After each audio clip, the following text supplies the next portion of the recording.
Olá a todos! Essa aula é da disciplina de Química Biológica 1, ministrada pelo professor Aldo Sena, do curso de Licenciatura em Química da Universidade Federal de Santa Catarina. Meu nome é Lucas Gonçalves e irei ministrar a aula de hoje. Nessa aula a gente vai entender um pouco mais sobre o funcionamento da célula, nesse caso, como a célula obtém energia provinda dos alimentos.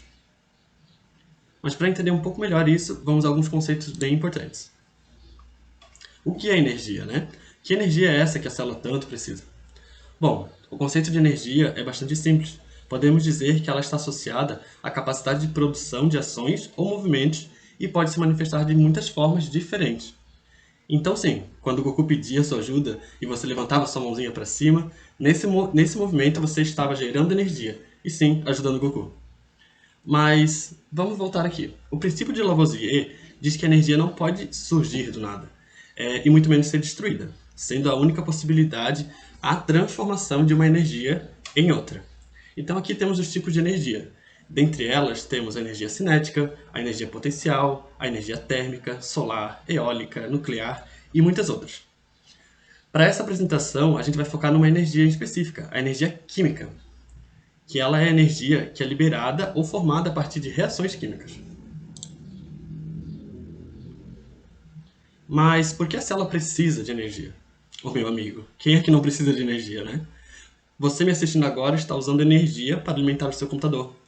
Eu, todas as manhãs, preciso de energia para levantar a cama, e por sinal é bastante. Enfim, as células também precisam de energia. Mas para quê? Né?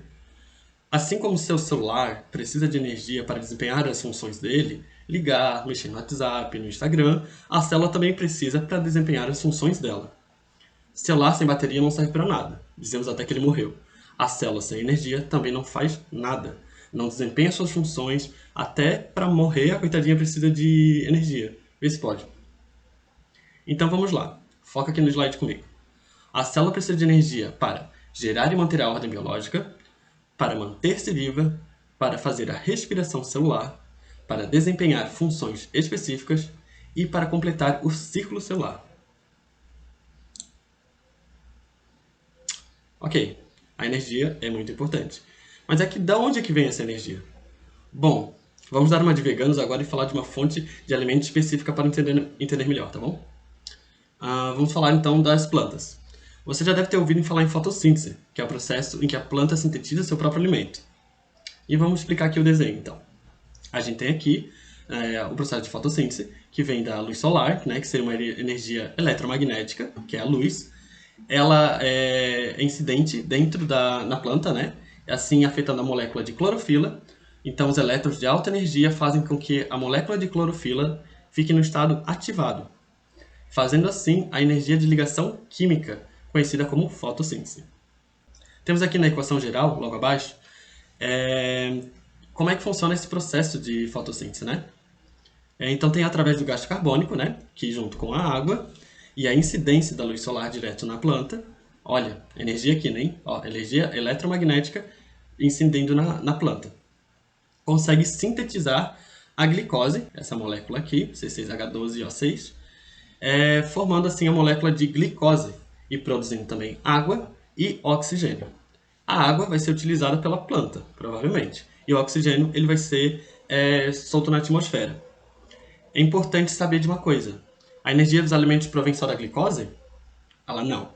Ela pode vir de proteínas, de lipídios, de polissacarídeos, que são todos degradados em moléculas bem menores e fazem parte da digestão enzimática para produzir a energia. Vamos continuar. Continuando agora com o nosso exemplo da glicose, vamos ver que tipo de energia ela vai produzir. Mas antes vamos ler juntos aqui que é muito importante. Ó, as células obtêm energia pela oxidação de moléculas orgânicas. Vamos voltar. As células obtêm energia pela oxidação de moléculas orgânicas. Isso é extremamente importante. Você falou aqui, ó, oxidação, que vai provém do oxigênio. Já vamos ficar ligadinho nisso. Você sabendo disso já é meio caminho andado.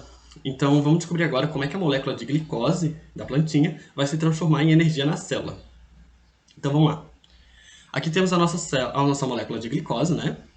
Que após 10 reações, aquelas enzimáticas, para deixar a molécula um pouco menor, ela vai gerar duas moléculas de piruvato. que esse processo vai gerar 2 piruvatos e vai gerar junto 2 ATPs. O que é isso? Vamos lá, vamos voltar aqui. 2 moléculas de piruvato e 2 ATPs. Bem importante. O piruvato é essa última, é como se encontra agora a molécula de glicose. Ela foi dividida, foi separada e criou 2 piruvatos. E com essa separação dessa reação, da quebra das ligações, a gente conseguiu 2 ATP. Mas o que é esse ATP, né?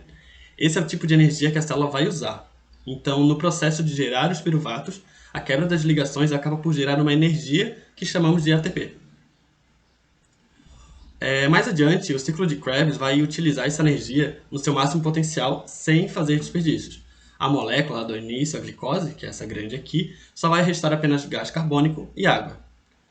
Vale lembrar que o gás carbônico ele vai ser expelido, né, pela expiração nossa, e a água provavelmente vai ser utilizada pelo corpo. Por fim, o uso da energia. Como é que funciona? Vamos lá. Temos aqui o uso da energia externa provinda dos alimentos, virando energia interna para ser utilizada pela célula. Então temos aqui os nutrientes, que seria energia química, pode ser polissacarídeos, pode ser uma proteína, pode ser a glicose, né, que está logo aqui embaixo, mas depois falamos dela, que tem reação com o oxigênio, né, que por isso que é uma oxidação de moléculas, que vai gerar o CO2, o H2O e vai gerar também a energia necessária para a célula. Novamente, temos aqui a glicose, que vai interagir com o oxigênio, vai gerar CO2, água e a energia que a gente precisa para a célula. Então vamos fazer um resumão aqui sem enrolação. Bora! Temos aqui então primeiro lá o processo de fotossíntese, que vai usar o CO2, o H2O e os raios da energia solar lá, né? E vai formar o O2, o oxigênio, e açúcar, que é a glicose. Com isso, a gente vai ingerir essa glicose e lá dentro do corpo ela vai sofrer a respiração celular, que vai ser com o açúcar mais o oxigênio. Isso vai gerar H2O, né, água, e também CO2, que a gente vai expelir, a água a gente vai utilizar, e essa reação vai produzir a energia de ligação química. Então, uma energia química para a célula poder usar, o ATP. E o que acontece depois? Bom, daí já é assunto para outra aula. Mas fica aqui comigo que o vídeo não acabou. Agora eu vou responder uma questão bem importante que o professor pediu sobre as funções de gene receptor no fator de crescimento específico. Vem comigo, vamos lá. Ao investigar a função de um gene receptor de fator de crescimento específico de humanos, os pesquisadores descobriram que 2 tipos de proteínas são sintetizados a partir desses genes. Uma proteína maior contendo um domínio que atravessa a membrana funciona para reconhecer fatores de crescimento na superfície da célula, estimulando uma via de sinalização específica junçante.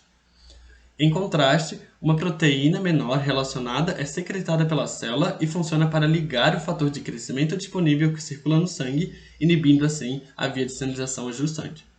Explique detalhadamente como a célula sintetiza essas proteínas dispares. Vamos lá então à resposta. É um perguntão, então a gente vai separar a resposta em 3 tipos. Primeiro vamos responder então o finalzinho ali. Explique detalhadamente como a célula sintetiza essas proteínas. Então acompanhe aqui comigo no vídeo. Temos a célula, né, que é a unidade básica de todo ser vivo, e um dos componentes da célula temos o núcleo.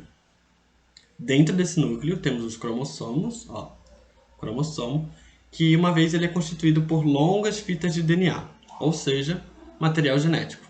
Temos aqui as fitas de DNA. Beleza? Seguindo aqui no vídeo, vamos lá. Dentro do DNA, há regiões específicas chamadas genes. Anota essa parte que vai ser bem importante. Os genes são instruções para a produção de proteínas.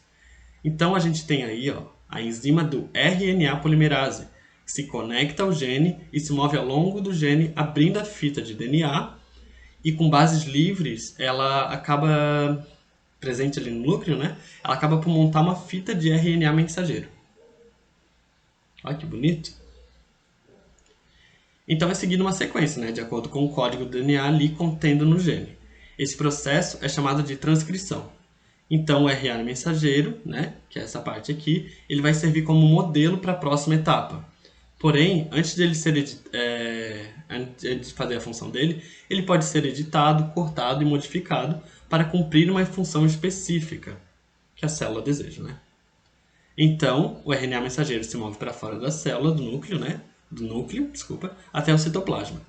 Os ribossomos se ligam a esse RNA mensageiro, se ligou, para iniciar uma produção de proteína. Como é que isso funciona então? Então, agora o ribossomo vai ler o código ao longo da fita para traduzir uma cadeia de aminoácidos. Sendo então 20 tipos de aminoácidos diferentes, esse leitor vai ler 3 bases por vez e produzir um aminoácido específico. Vamos ver como é que isso funciona então. Aqui temos, que cada vez que o código é lido, o aminoácido é passado de forma de corrente, olha em cima, para o próximo, que faz uma função, quem faz essa função é o ribossomo, Está lendo ali o código e passando o aminoácido em corrente ali para a cadeia. Posto o último aminoácido, essa corrente vai ser dobrada e transformada numa forma tridimensional complexa e bem específica. E assim o processo de proteína é finalizado. Temos a proteína aí prontinha.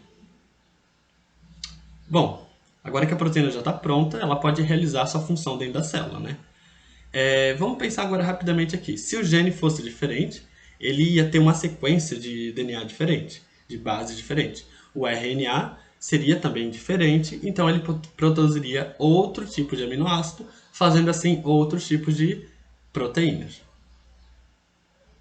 Vamos continuar. A gente tinha então 2 pesquisadores que estavam investigando o gene receptor de fator de crescimento e tal. E notaram o seguinte, Vamos ler aqui comigo a segunda parte. Uma proteína maior contendo um domínio que atravessa a membrana funciona para reconhecer fatores de crescimento na superfície da célula, estimulando uma via de sinalização específica adjusante. Vamos ver então. Uma das proteínas, um dos genes responsáveis por produzir um tipo de proteína assim é o BCL2. Ele é um gene que produz esse tipo de proteína, tá? Ele produz outros tipos de proteína também, quando editado lá, mas ele vai produzir esse tipo de proteína específica, que é uma proteína de sinalização específica assim, da célula. Então ela vai atravessar a membrana plasmática ali e vai ficar ali como está no desenho, circulada ali. Ela vai ficar um pouco para fora e vai criar essa via de sinalização específica. Ele vai agir como um receptor de atividade, Vamos ver agora a segunda parte da pergunta. Em contraste, uma proteína menor relacionada é secretada pela célula e funciona para ligar o fator de crescimento disponível que circula no sangue, inibindo assim a via de sinalização adjustante. Olha só, então, ao mesmo tempo, é produzido também uma proteína que ela sai da célula, é secretada, e funciona para ligar esse fator esse fator disponível, O que é importante falar? Quando a célula quer enviar uma mensagem para outras células, principalmente no fator de crescimento que eu digo é o quê? É a célula, estamos se replicando demais, vamos parar. Estamos em pouca quantidade, vamos se reproduzir, vamos fazer meiose, mitose, enfim. Quando ela quer mandar essa mensagem para outras células, ela envia essa outra proteína como mensagem. E aquelas que tiverem já aquele receptor pronto aqui embaixo vão receber aquela bolinha ali de mensagem e vão começar a fazer. Estamos prontas para a divisão celular. Então vão todas se dividir. Aqui, como fala na pergunta, que circula no sangue, inibindo assim a via de sinalização ajustante, eu acredito que seja uma proteína que vai inibir a via de sinalização, ou seja, ela vai mandar uma mensagem dizendo ali para a célula parar. Então deve ter muita já daquelas células e provavelmente agora ela quer fazer uma apóptose. Pode ser que seja isso. Então, pessoal, foi isso. Foi o que eu pesquisei, foi o que eu preparei para vocês. Muito obrigado por ficarem até aqui no final comigo nesse vídeo. O professor Aldo Sena de Oliveira foi o professor dessa disciplina, de Química Biológica, do curso de Licenciatura em Química. Então, qualquer dúvida que vocês podem escrever para mim ali no e-mail. E tchau, obrigado.